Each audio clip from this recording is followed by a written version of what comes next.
कराडी कान्हा या यूट्यूब चॅनलवरती मी विशाल यादव तुमचं सहर्ष स्वागत करतो. आणि रविवारची सुट्टी नाही नाही रविवारची सुट्टी नाही, रविवारचं काहीतरी काम किंवा काहीतरी नियोजन असं असते. त्यामुळं बसलो होतो, सकाळ धरणं काही काम नव्हतं, पण दुपारी म्हणलं बसल्या बसल्या आता काय करायचं.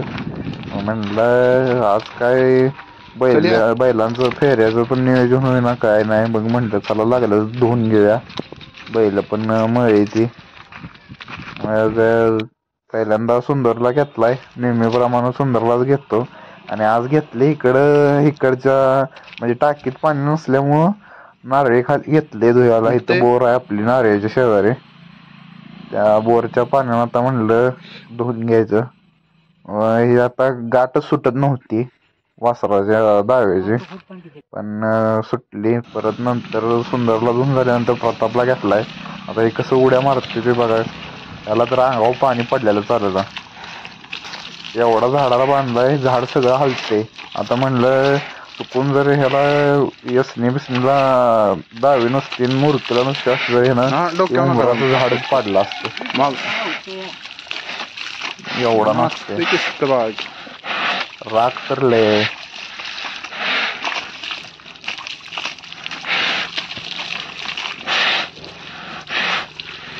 तुम्ही आता बघताय किती आवाज करते, म्हणजे नाकात आवाज असा राग आल्या कशी करते तसं करते.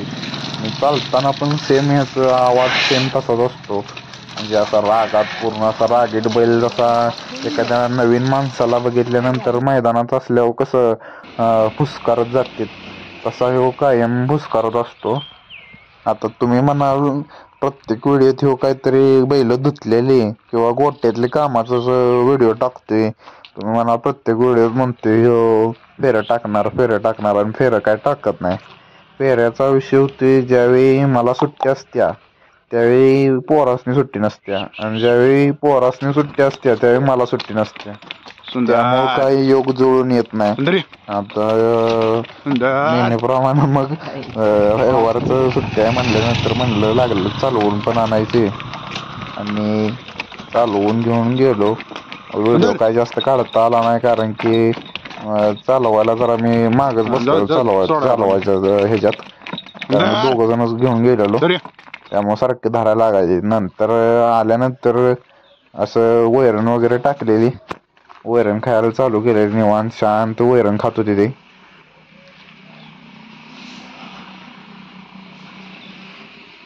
रात्रीचं 9-9:30 वाजता गोट्यात येऊन बघतोय तर आपला गोटा ओपन असल्यामुळं सगळी हवा खेळती असत्या, त्यामुळं वासरासनी आणि बैलासनी पण गार लागते. त्यामुळे दोघं असे एकत्र बसते चिटकून. आता म्हणलं हे रवंथ करत बसलेत, त्यासनी काय डिस्टर्ब करायला नको.